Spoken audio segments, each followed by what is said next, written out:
Este mensaje es una serie que estoy compartiendo y se llama Enemigos de la Cruz.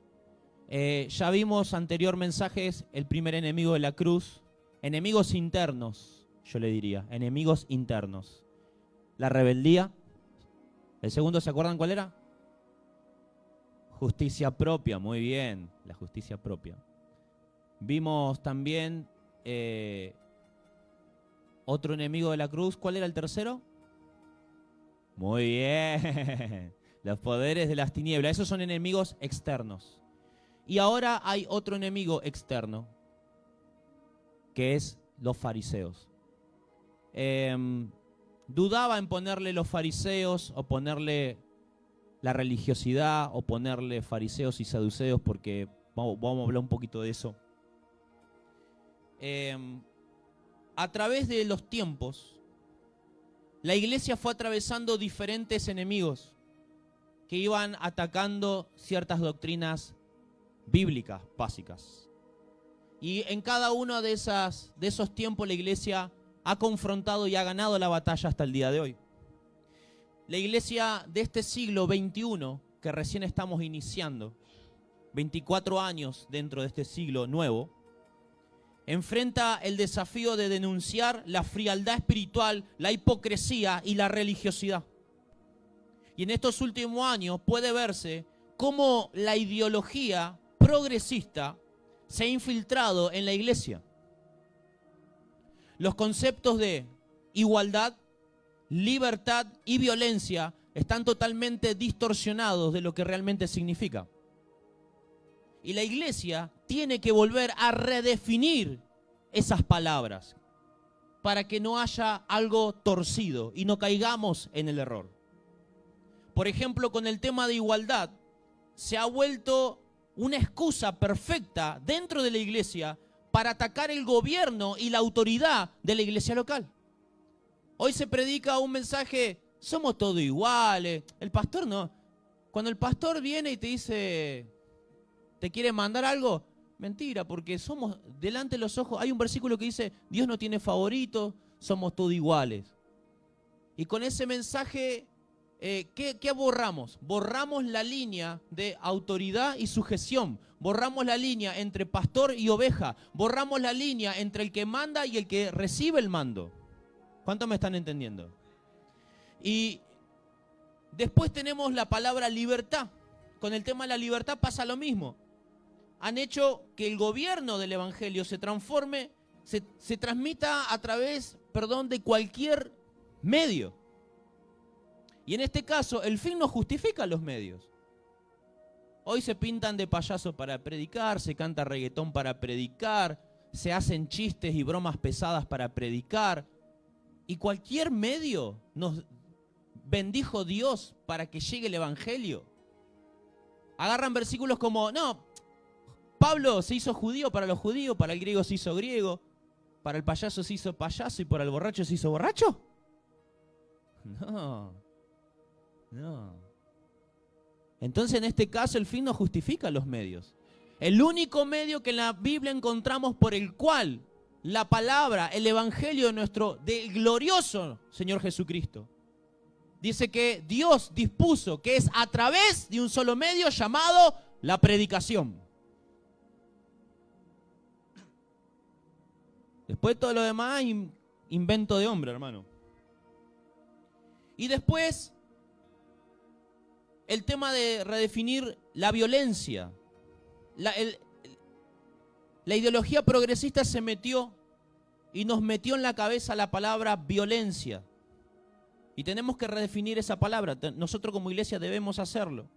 Predicadores con espíritu progresista están convirtiendo al pueblo de Dios en una generación de cristal donde no aguantan la corrección.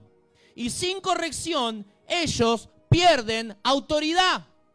Porque hemos visto que una persona, un hijo, un servidor de la iglesia que recibe la corrección de sus pastores, ¿qué gana?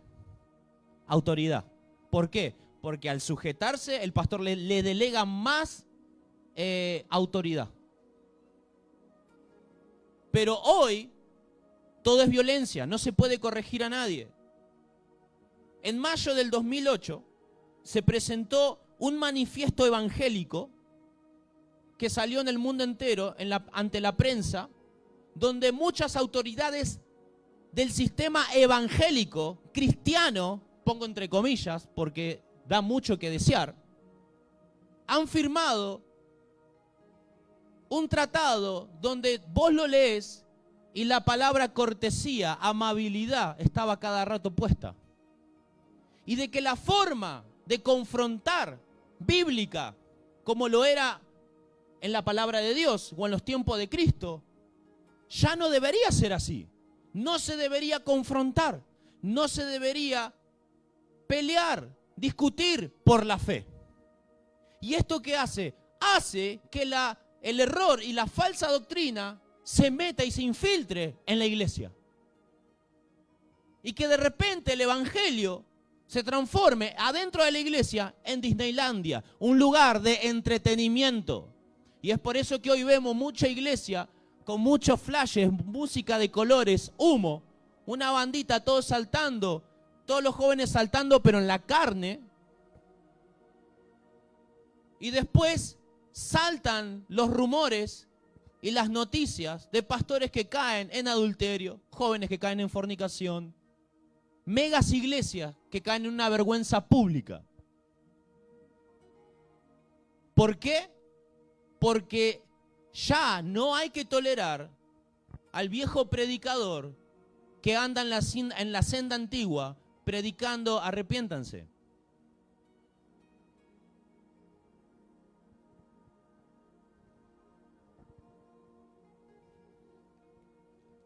Pero el libro de Judas, que encontramos antes de Apocalipsis, el versículo 3 dice, contended por la fe. ¿Y usted sabe qué significa la palabra contender por la fe? La palabra contender significa pelear, discutir vigorosamente. Es discutir, pelear y denunciar lo que está errado. ¿Y contra qué peleamos y discutimos? Contra el error, contra todo aquello que amenaza, ¿qué cosa? El mensaje de la cruz. La sana doctrina. El mensaje de esta noche se llama Enemigos de la cruz, los fariseos. Ahora, quiero hablarle un poquito de los fariseos. No sé si, ¿cuántos escucharon esa palabra? Fariseo. ¿Amén? Bueno, los fariseos, quiero hablar del espíritu fariseo. Antes los fariseos eran una élite, un grupo de personas religiosas, ¿ok? Que tenían una autoridad política, una autoridad religiosa, eran reconocidos, eran todos de alta categoría, ganaban mucho dinero y eran parte de una élite religiosa. Estas personas se encontraban en la época de Jesús. Fariseos, una secta judía, amén, que tenían el monopolio de la religiosidad en Israel. Ellos eran reconocidos como autoridad religiosa y como gente de Dios. De hecho, la palabra fariseo, ¿sabe lo que significa? Fariseo significa apartado. ¿Y qué te trae eso en la mente? Como que el pueblo, la sociedad en la época de Jesús, cuando veía a un fariseo, veía a alguien apartado, ¿para qué? Para las cosas solamente de Dios. Y en el siglo I, en el siglo I, que es donde Jesús se movió, vivió, parecía, muchos historiadores dicen que ese siglo, a la luz de la vida de la religión, parecía el mejor siglo. Porque en Israel estaban estos fariseos, quienes, a comparación de los líderes de todas las épocas anteriores en Israel, eran un desastre. Con Moisés, las autoridades religiosas como Aarón adoraron al becerro de oro, ¿recuerdan? Después, en la época del profeta Elías, los falsos profetas adoraban a Baal, a Astarot, ¿recuerdan? Adoraban imágenes. Y constantemente los profetas denunciaban que las autoridades religiosas caían en el pecado de idolatría y caían en pecados groseros. También podemos recordar en los tiempos del profeta Samuel, al sumo sacerdote Elí y a sus 2 hijos que fornicaban en la casa de Dios, que agarraban de la ofrenda, que no le importaba lo que el pueblo traía. ¿Recuerdan eso también? Entonces, estos fariseos, a comparación de los líderes anteriores, parecían, estos sí son líderes de verdad. Porque el fariseo se caracterizaba por ser una persona que odiaba la idolatría. El fariseo peleó para que no pongan un águila romana en el templo romano, de tal manera de que los han matado a muchos de ellos. El fariseo estaba en contra de las imágenes. El fariseo estaba en contra de la idolatría. Estaba en contra de la inmoralidad. Y vestían sus túnicas negras con blanco. Y caminaban entre el pueblo. Y parecían gente muy respetable. Eran honorables. Estos no eran como los líderes del antiguo pacto, que adoraban cualquier imagen, que se dejaban arrastrar y seducir por los deseos. Eso es lo que parecía un fariseo en la época de Jesús. Por lo tanto, los historiadores dicen que en el siglo I, la espiritualidad parecía estar en su época más dorada, porque estos líderes religiosos no idolatraban ni una sola imagen, sino que la denunciaban y la destruían. ¿Cuántos me están comprendiendo?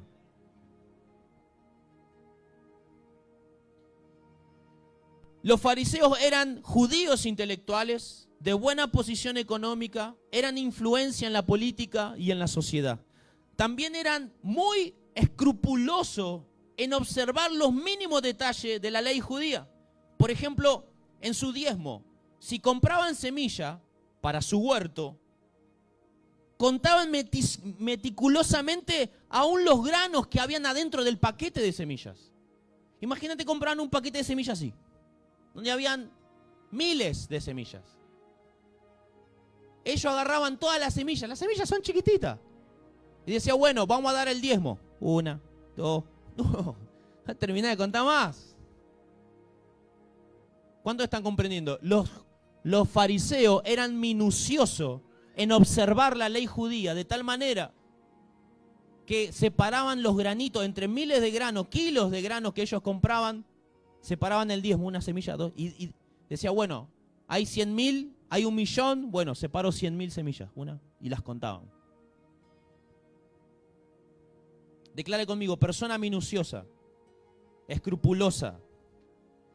Vamos a ver eso en Mateo 23, 23.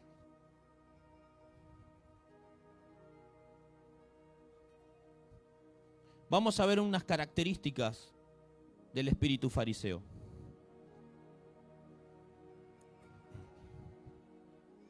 ¿Lo tienen? Mateo 23, 23. También vamos a leer el verso 24 ya que está.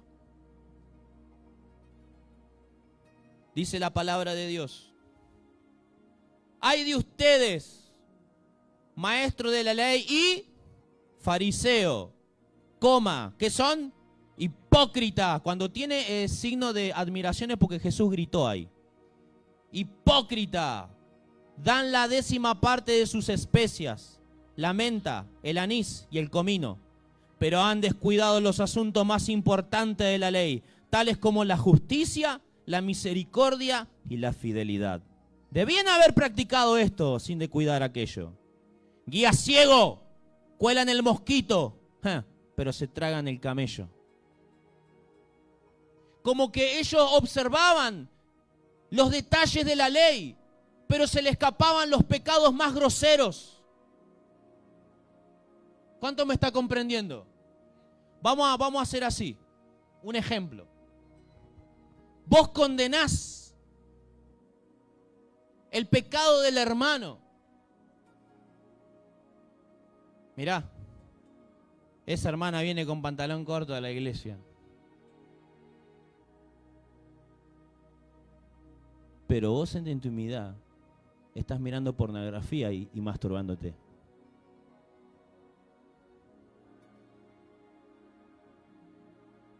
Cuelan el mosquito y se tragan el camello. Declare conmigo, espíritu de fariseo. Denuncian la idolatría. Ah, mirá cómo el católico lleva la imagen. Idólatra, pecador, se va al infierno. Pero vos adorás tu plata, tu dinero, tu empresa.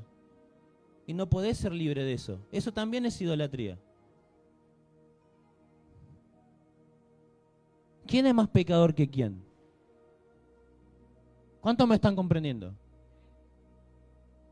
Ven el pecado ajeno, pero no ven su propio pecado. Es el espíritu fariseo. Primera de Timoteo, capítulo 4. Vamos a leer versos 1, 2 y 3.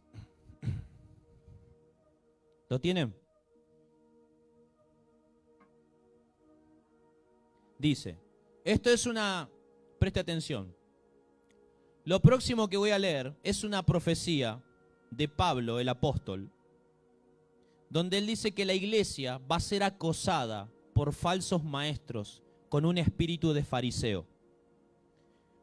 Primera de Timoteo 4, 1. El Espíritu dice claramente que en los últimos tiempos, ¿cuáles son esos últimos tiempos? Ahora, donde usted está viviendo justo ahora. Algunos abandonarán la fe. ¿Para seguir qué? Para seguir a inspiraciones engañosas y doctrinas diabólicas. Tales enseñanzas provienen de embusteros hipócritas. Si nosotros notamos esa palabra, es la que leímos con respecto a los fariseos. Embusteros, hipócritas, que tienen la conciencia encallecida. ¿Sabe qué significa tener la conciencia encallecida? Que yo siempre cometo el mismo pecado y no lo siento. ¿Qué te pasa a vos cuando estás trabajando en la construcción, estás trabajando en la jardinería, estás serruchando, estás haciendo un trabajo constante? ¿Qué te salen en la mano? Callos. ¿Nunca agarraste una aguja y te pinchaste el callo y sentís la piel? No la sentí, ¿verdad? Sentís como que, esto no es mi piel, decís vos. ¿Qué significa una conciencia encallecida? Significa que la persona que tiene espíritu de fariseo peca y no le duele. Sí le duele el pecado del otro, pero su propio pecado no le duele. Es capaz de corregir y condenar el pecado del hermano, pero no está mirando su propio pecado. Mente encallecida, peca y no siente nada en su conciencia de culpa. Pero acá dice que prohíben el matrimonio y no permiten comer ciertos alimentos que Dios ha creado para que los creyentes conocedores de la verdad los coman con acción de gracias. Pero los fariseos se fijan en estas cosas. Todas las cosas que son externas. La ropa, la comida, observar los días de celebración. Todo lo que ellos miran son las cosas de afuera. Pero no miran las cosas que son del corazón, como Jesús dijo. Ustedes se fijan en los diezmos, en separar la semilla, el comino. Pero no prestan atención a lo que yo, Dios, quiero pedirles. Que sean fieles, que sean obedientes, que tengan misericordia por los pecadores. Esas cosas no las observan. Se ponen a mirar qué ropa usan, qué día celebran, qué día no. Eso no tiene poder, dice Jesús. Eso no tiene poder. Bueno, estos son algunas características del espíritu y la ideología farisea. Ellos tienen más en cuenta las cosas de afuera. No le importan las cosas del corazón. Ellos se miran la apariencia. Por eso un religioso siempre usted lo va a ver con saco, con corbata, con una Biblia de 200 kilos, saludándolo con palabras en hebreo, en arameo, en qué sé yo. Pero su vida es un adúltero, su corazón arde la lujuria y está condenando todo el día a la gente. Siempre mira el pecado de la gente, pero no observa su propio pecado. Ellos se fijan en las apariencias, en qué ropa se pone y qué ropa no se pone, pero nunca habla de las cosas del corazón, porque si nos ponemos a hablar de las cosas del corazón, sale la mugre de ellos.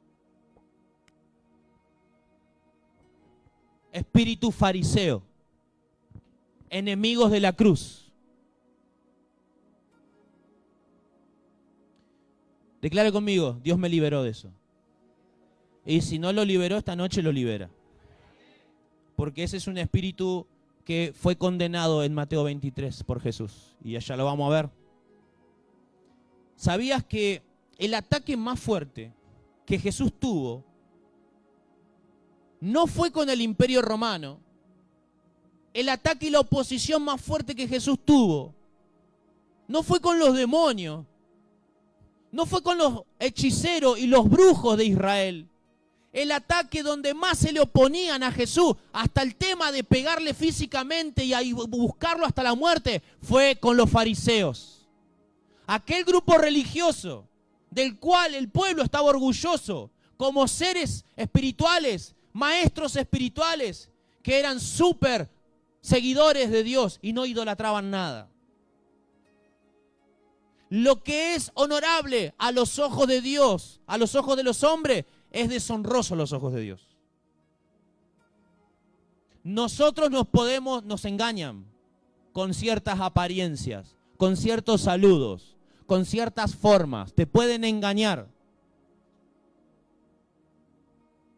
¿Y dónde están? Entonces, el ataque más fuerte que Jesús tuvo no fue con brujos, no fue con los romanos, fue con el grupo de maestros de la Biblia, llamados fariseos, con la élite religiosa. ¿Cuántos están comprendiendo? Fue con el Sanedrín. ¿Qué es el Sanedrín? El Sanedrín estaba ubicado físicamente, su edificio, en el centro de Jerusalén, cerca del templo donde se adoraba a Dios.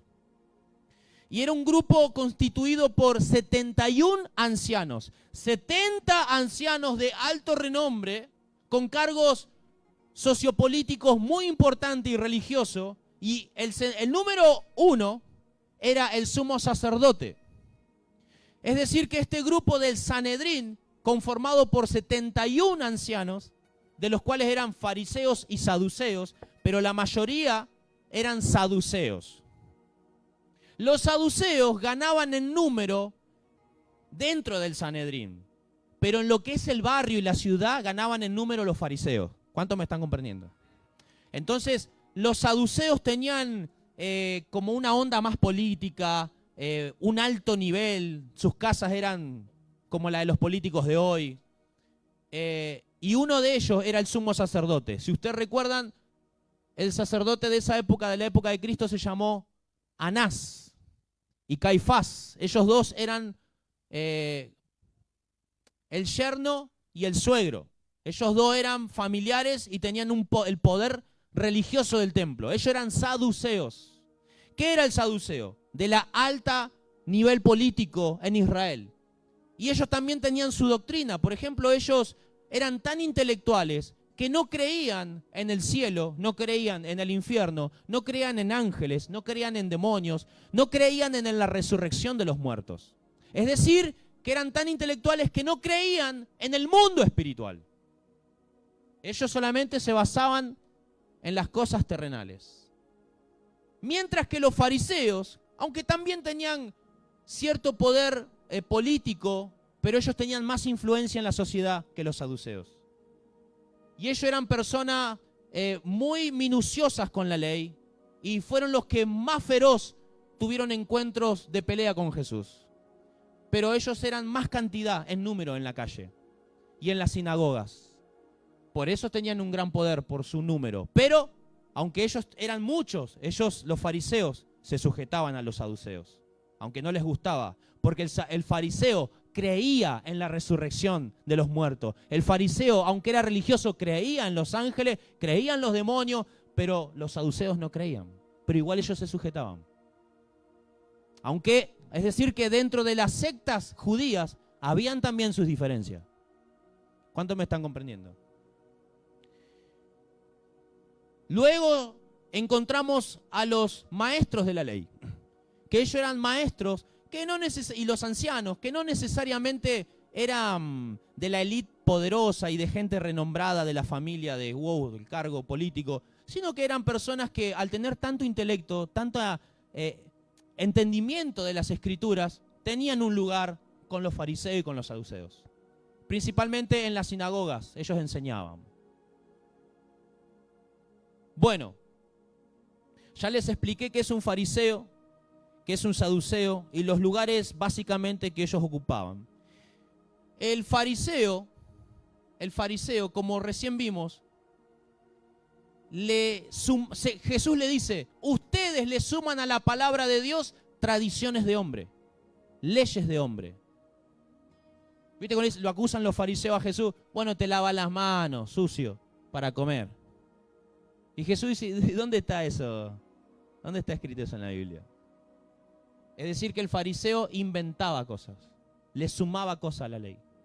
Y el saduceo, ¿qué decía?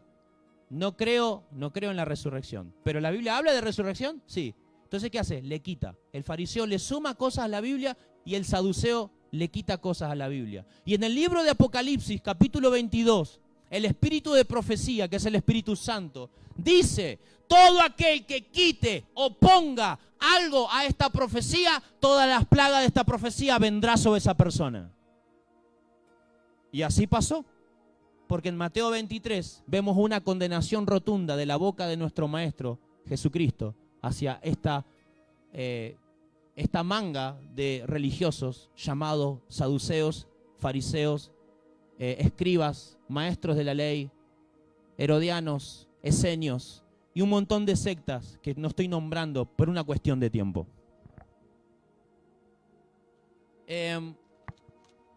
La oposición más feroz que Jesús enfrentó no fue el sistema romano ni político, como recién le dije, ni los mundanos, ni los endemoniados, sino que fue el sistema de los fariseos. Y los fariseos eran guardianes de la palabra de Dios en Jerusalén. Y atacaron tanto a Jesús los fariseos, que un día lo hicieron llorar. ¿Usted sabe esa historia? Vamos a leer Mateo 23. Jerusalén, Jerusalén, palabras de Jesús. Jerusalén, Jerusalén, que matas a los profetas y apedreas a los que se te envían. ¿Cuántas veces quise reunir a tus hijos como reúne la gallina sus pollitos bajo de sus alas? Pero no quisiste. Pues bien, la casa de ustedes va a quedar, ¿cómo? Abandonada. Ahora, tal vez usted piense, ¿y dónde están ahí los fariseos? Porque Jesús dice, Jerusalén, Jerusalén. ¿Cuántos me están entendiendo? Bueno, dé vuelta a la hoja y mira el título del sermón, porque Mateo 23 es un sermón de Jesús completo. Mira el título. Jesús, ¿qué? Denuncia ¿a quiénes? A los fariseos y a los maestros de la ley. Entonces, ¿dónde vivían? Yo recién les dije, ¿dónde vivían los saduceos y fariseos? En el centro de Jerusalén. Entonces, en el verso 37, cuando Jesús dice, Jerusalén, Jerusalén, ¿a quién se está refiriendo? En el contexto de nuestra lectura, ¿a la ciudad? ¿A los habitantes? No, se está refiriendo a los fariseos y maestros de la ley. Que le dice, te estoy enviando a los profetas y los matás. ¿Quién mataba a los profetas? ¿Don Pepe, el carnicero? No, los que tenían poder y autoridad política. ¿Quiénes son? Los fariseos. Por lo tanto, ahora nosotros estamos leyendo con un entendimiento que cuando Jesús dice Jerusalén, Jerusalén, está hablando de las autoridades que vivían en Jerusalén, los fariseos y saduceos que mataban a los profetas.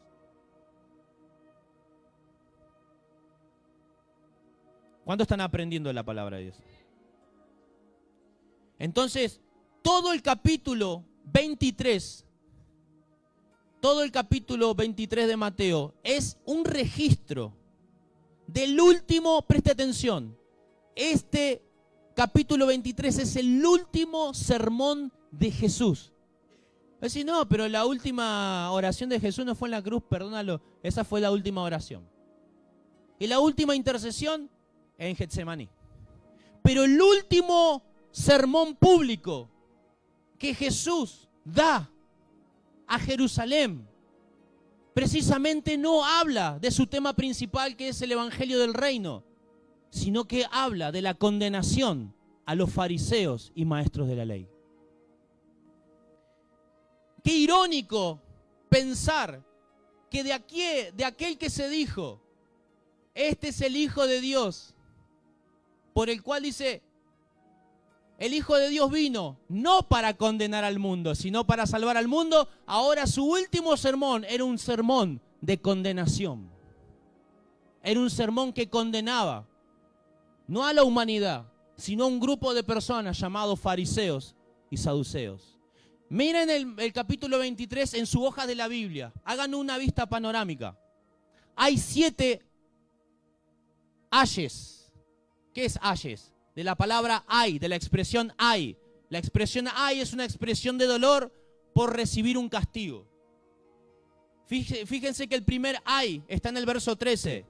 Ay de ustedes, maestro de la ley, fariseo hipócrita. Verso 16. Ay de ustedes, guías ciegos. Verso 23. Ay de ustedes, maestro de la ley, fariseo hipócrita. Verso 25. Ay de ustedes, maestro de la ley y fariseo hipócrita. 27. Ay de ustedes, maestro de la ley, fariseo hipócrita. 29. Ay de ustedes, maestro de la ley. ¿Saben qué significa? Pastores, lo que estoy predicando. Que entre medio de nosotros se van a levantar fariseos. Se van a levantar personas que cuestionen, que persigan y que metan palo en la rueda en el mover del Espíritu Santo. Hermanos y hermanas, estamos a punto de ver en Jesús un Jesús totalmente diferente que realmente nos pintan los evangelios. Un Jesús que no puedes ignorar. Estoy a punto de presentarles un Jesús lleno de ira, lleno de enojo, lleno de celo, lleno de condenación, lleno de palabras hirientes.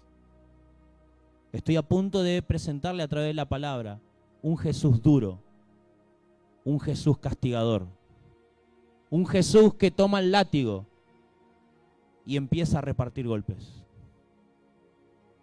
Este es un Jesús que no podés ignorar. Es un Jesús enojado y lleno de ira, con palabras de condenación en su boca. Vamos a Marcos 3. Esto es en el comienzo del ministerio de Jesús. Termina su ayuno de 40 días y sale a predicar lleno del Espíritu Santo. Marcos 3, verso 5. Jesús se le quedó mirando, enojado y entristecido por la dureza de su corazón, y le dijo al hombre, extiende la mano. La extendió y la mano le quedó restablecida. Tan pronto como salieron los fariseos, ¿quiénes estaban ahí? En la sinagoga. Los fariseos comenzaron a tramar con los herodianos, que es otra secta judía, cómo matar a Jesús. Pero lea el verso 5 otra vez. ¿Qué carga emocional tenía Cristo? Enojo. Esto es un Jesús totalmente diferente al que nos predican hoy. Jesús es paz, es amor, es misericordia. Sí, sí. Pero acá vemos un Jesús enojado. ¿Y por qué está enojado? ¿Con quiénes? Verso 6. Tan pronto como salieron los fariseos. Estaba enojado con los fariseos. ¿Por qué? Porque cuando Jesús sanó en la sinagoga al hombre que tenía la mano toda torcida, estos comenzaron a cuestionarlo. Hoy es sábado, de Shabbat, día de reposo, no hay que hacer nada, ni siquiera ayudar a la gente. ¿Por qué estás haciendo eso? El fariseo cuestionaba el obrar de Jesús. Y Jesús eso le produjo mucho enojo. El cuestionamiento de su obrar. Y así hay mucho, el espíritu fariseo siempre juzga la obra del Espíritu Santo y piensa que sabe más que el Espíritu de Dios. Si usted ve nuestro video donde Martín fue liberado del espíritu Illuminati, usted ve los comentarios, la mayoría de los castigos que tiran hacia mí, hacia este profeta, no son de brujo, no son de gente mundana, son de religiosos que conocen la Biblia, de fariseos del siglo XXI, que piensan que el Espíritu Santo se equivocó al liberarle a él. Quieren corregir a Dios y son doblemente condenados.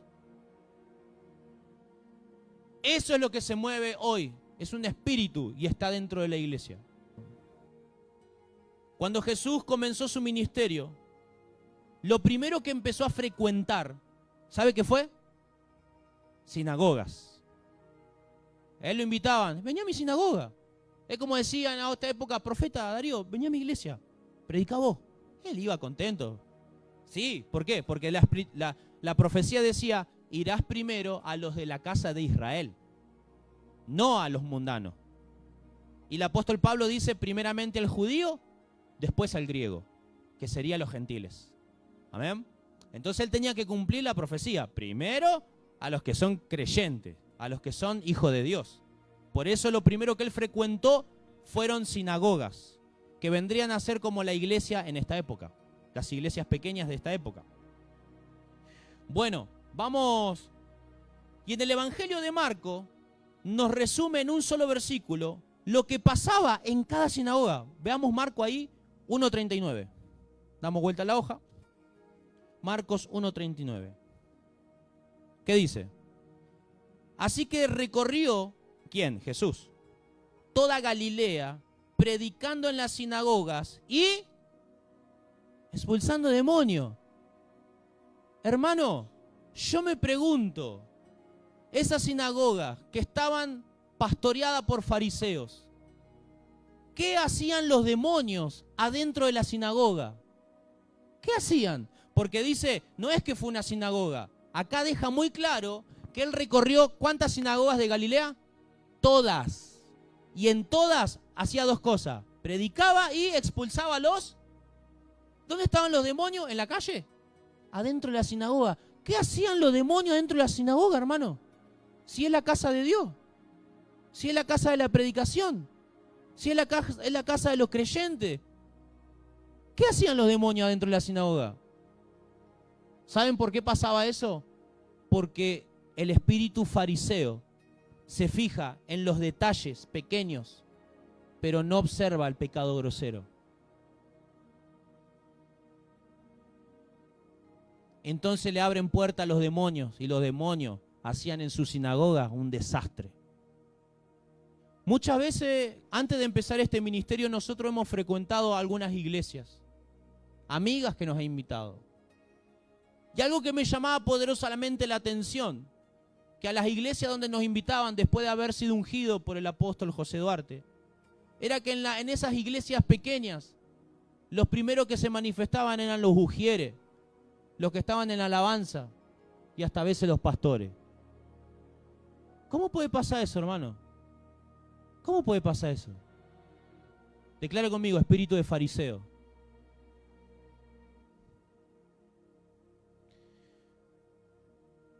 Vamos a ver otra característica del espíritu fariseo. Ahí nomás, Marcos 2, verso 3.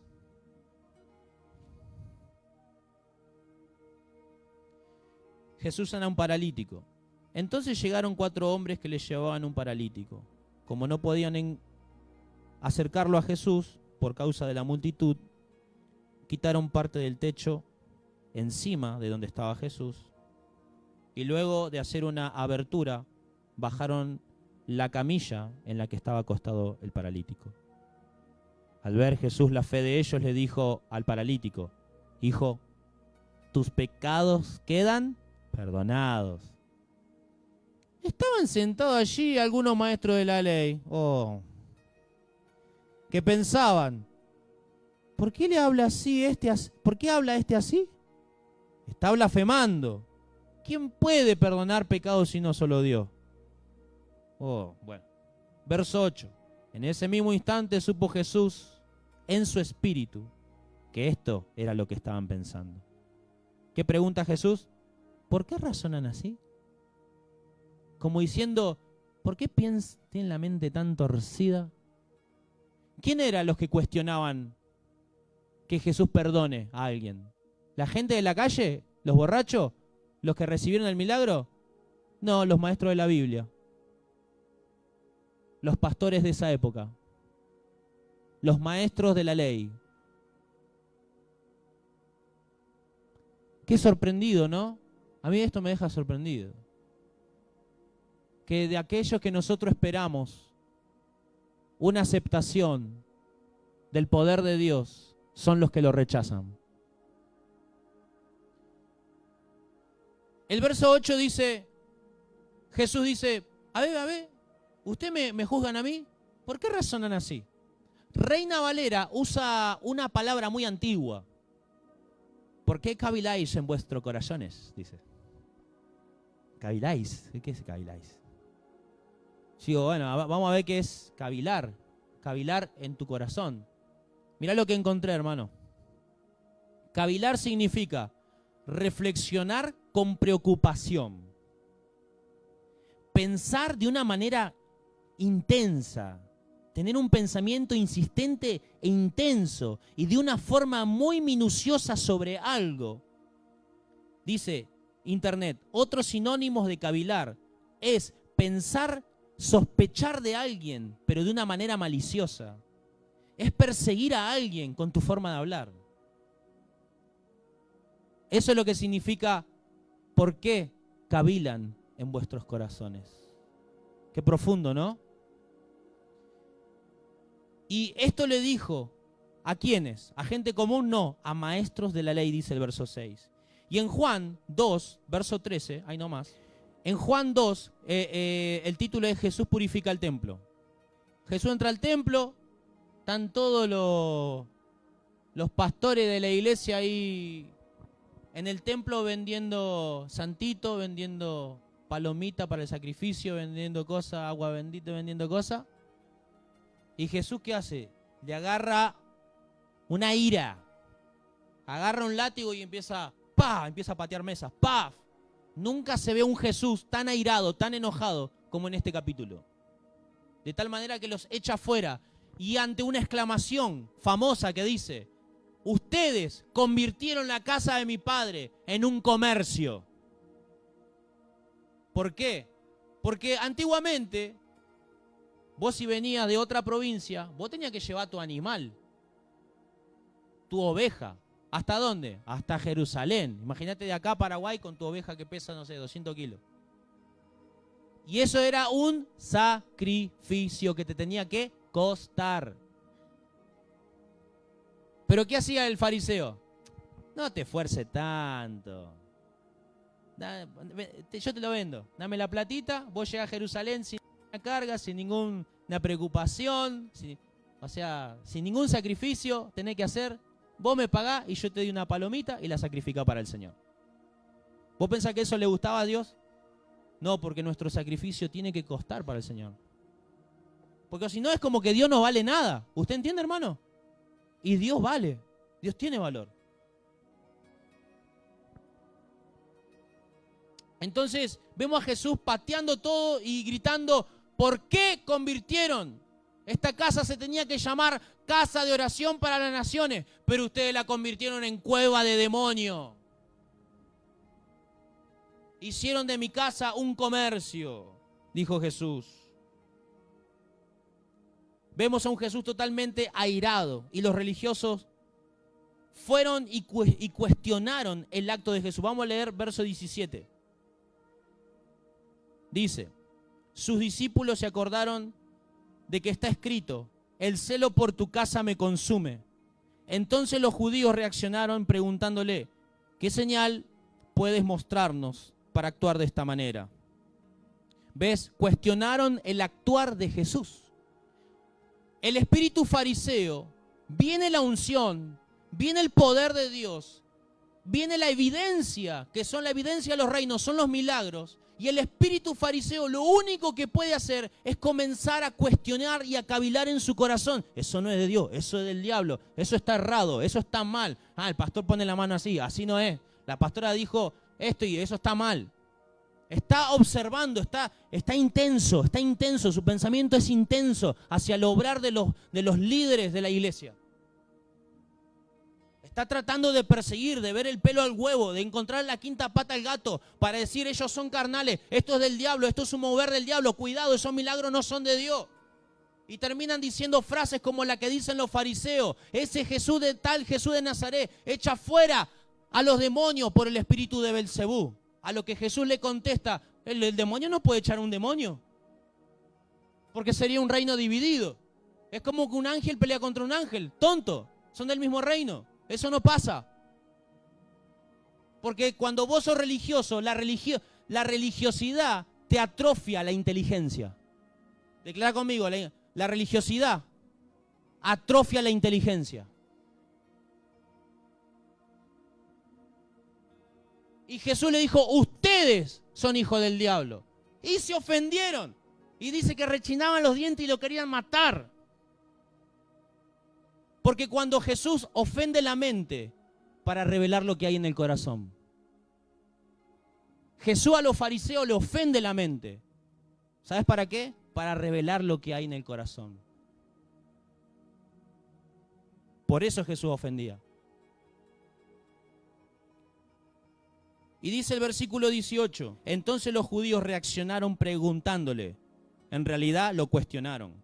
¿Qué señal puedes mostrarnos para actuar de esta manera? Verso 19, Jesús le dice, destruyan este templo, respondió Jesús, y lo levantaré de nuevo en 3 días.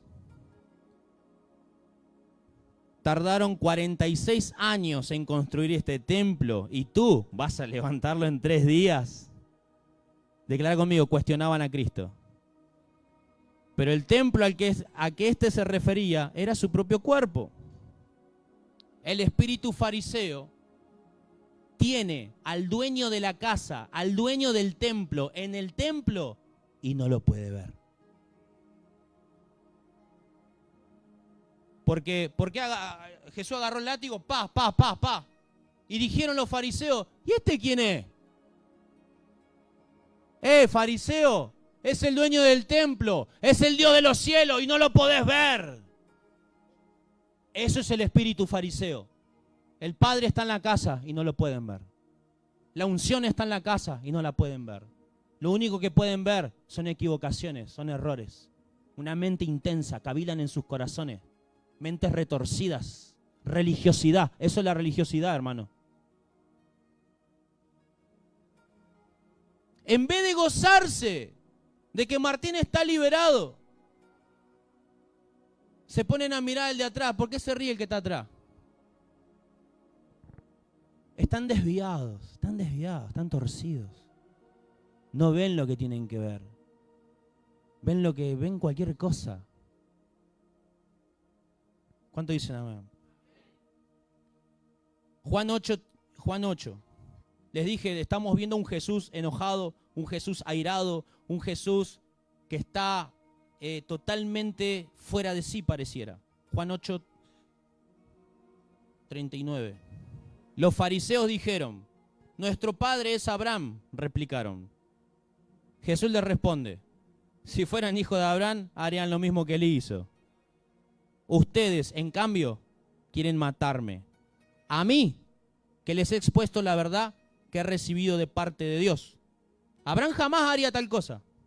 Las obras de ustedes son como las de su padre. Hasta ahí Jesús le está diciendo a los fariseos, si ustedes son hijos de Abraham, como ustedes dicen, no harían lo que están haciendo de querer matarme. Ustedes son hijos de su padre, pero hasta el momento no les está diciendo hijos de qué padre son. Nosotros, verso 41, nosotros no somos hijos nacidos de prostitución, le reclamaron. ¿Por qué? Porque estaba la noticia de que María, la mamá de Jesús, quedó embarazada sin que tenga relaciones. Usted sabe, ¿no? Entonces le decían a Jesús, hijo de fornicación, le decían. Hermano, nada, no hay temor de Dios, hermano. Había un mensaje que a mí me llegaban, este se vaya al infierno. Falso profeta. Podés decirme, hermano, corregime, pero desearme la muerte, desearme que esté ardiendo en el infierno, eso. ¿Ese es el amor de Dios en tu vida? Hermano, está todo perdido. ¿Qué sigue diciendo? Le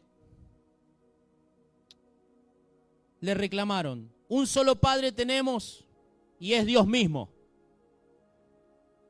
Verso 42. Si Dios fuera su Padre, les contestó Jesús, ustedes me amarían porque yo he venido de Dios y aquí me tienen. No he venido por mi propia cuenta, sino que Él me envió. ¿Por qué no entienden mi modo de hablar? ¿Por qué no pueden aceptar mis palabras? Jesús se pregunta, ¿por qué no lo entienden? ¿Será que Jesús no sabe por qué no lo entienden? No, simplemente quiere que los que están alrededor reflexionen. Reflexionen. Verso 44. Ustedes son de su padre. Y ahora dice quién es el padre de los fariseos.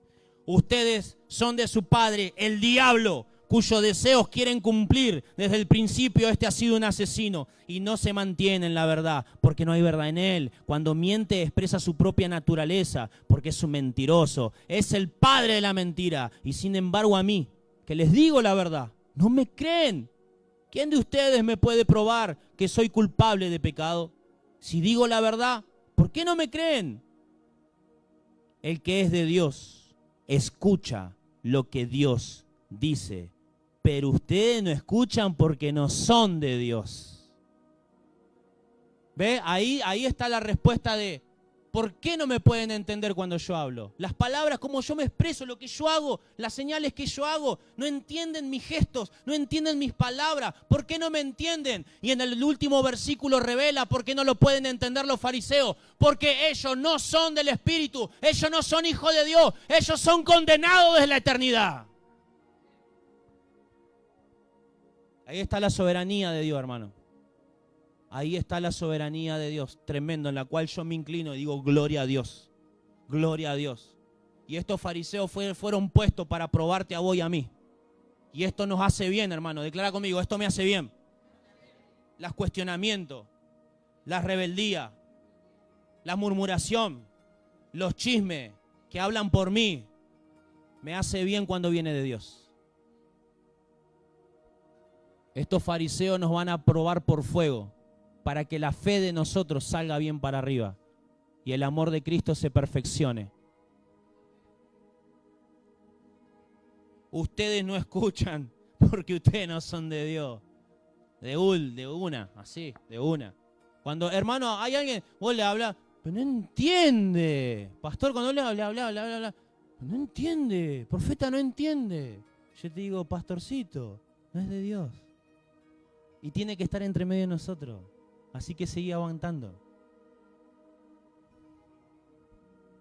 Declara como yo, la obra de Dios es hermosa. Hermano, es fácil, no es fácil abrazar la cruz. Hay que abrazar la cruz. Yo tengo esa imagen de la pasión de la película de Cristo, donde Cristo abraza la cruz y la ama. La levanta en sus hombros. La ama, la besa. Gloria a Dios. Porque por medio de mucho sufrimiento entramos al reino de Dios. Y somos perfeccionados el carácter de Cristo. Mateo 23 es el registro bíblico del último sermón que nuestro Señor Jesús predicó y que precisamente no habla de salvación, no habla del evangelio del reino, habla de condenación y de la condenación a un grupo de personas llamadas los fariseos.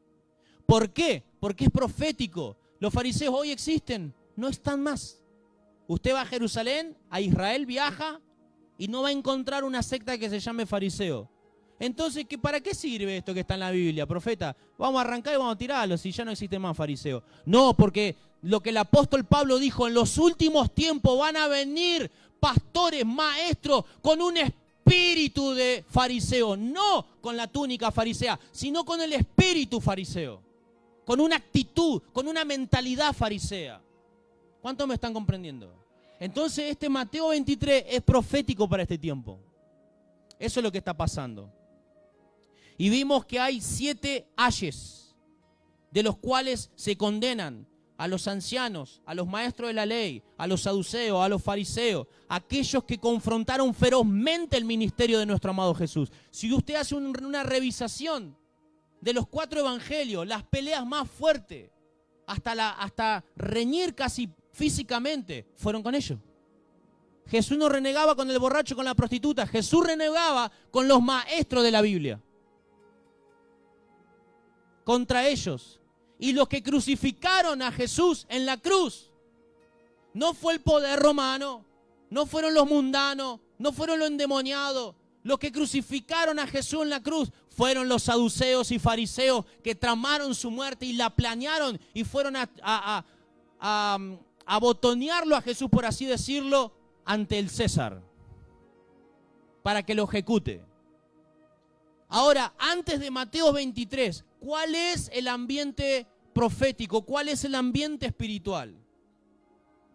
¿Cuál era el ambiente antes de este sermón que Jesús iba a predicar en Mateo 23?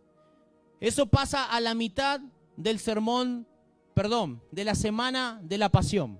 Nosotros estudiamos algo con los pastores que se llama la semana de la pasión. Bueno, eso pasó a la mitad de la semana, el martes más o menos aproximadamente, según lo que estudiamos, ¿no? Y Jesús, ¿sabe por qué Jesús entra con un burrito a Jerusalén? Era la fiesta de la Pascua, se aproximaban la fiesta. Jesús entraba con un burrito. Generalmente los soldados romanos, los generales, entraban con un caballo gigante, blanco, lleno de majestad, de pompa, de soldados. Pero Jesús venía en un animal petizo, en un animal chiquito. No era como el caballo esbelto, grandote, que se usa para la guerra, que habla de victoria y de triunfo. Un animal estilizado, que sus piernas, su cintura, es hermoso. Vino con un burro. Porque Jesús, cuando entró en Jerusalén, a través del burro, el burro es símbolo de paz, diciendo: yo vengo a traer un evangelio de paz. Pero el caballo representa la guerra.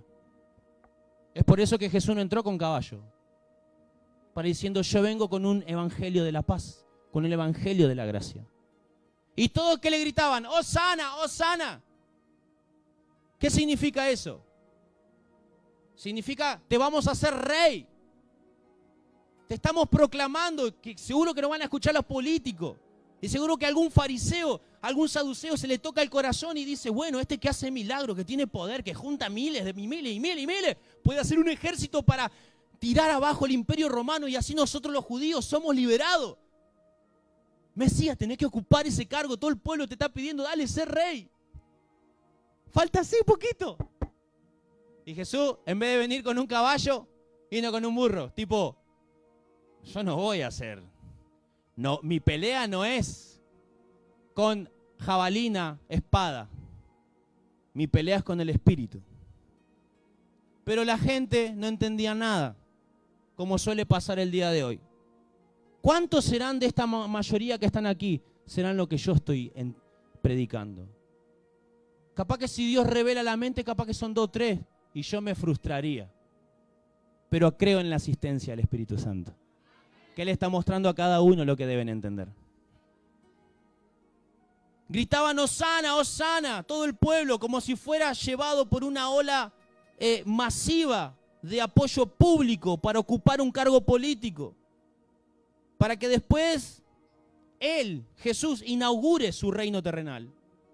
Pero ese entusiasmo público era una ilusión.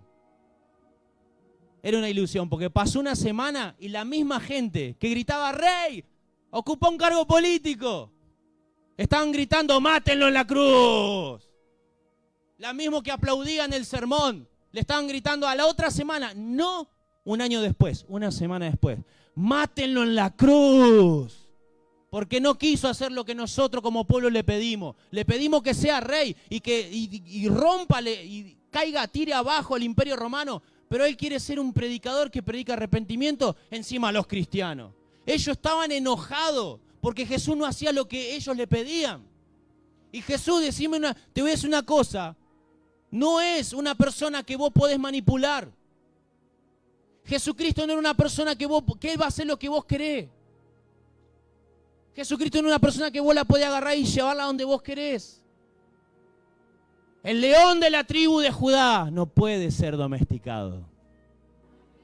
Pero él entró como un mensajero de paz con un burrito. Pero el libro Apocalipsis dice que él vuelve como un león para destruir a sus enemigos. Y entre ellos el espíritu religioso de fariseo. Gloria a Dios. Y toda la gente estaba a la expectativa de un Mesías que lo libere del régimen romano. Pero se sorprendieron de que él parecía más interesado en desafiar las instituciones religiosas, las sinagogas de los fariseos, más que conquistar Roma. Estaban ofendidos de que Jesús le gritara a ese pueblo, arrepiéntanse. Porque el pueblo decía, soy creyente, ¿de qué me voy a arrepentir? Nosotros somos judíos, creyentes en Dios. Y viene este profeta a decirnos arrepiéntanse. ¿Se tiene que arrepentir el mundano? Nosotros somos judíos, ¿cómo nos vamos a arrepentir?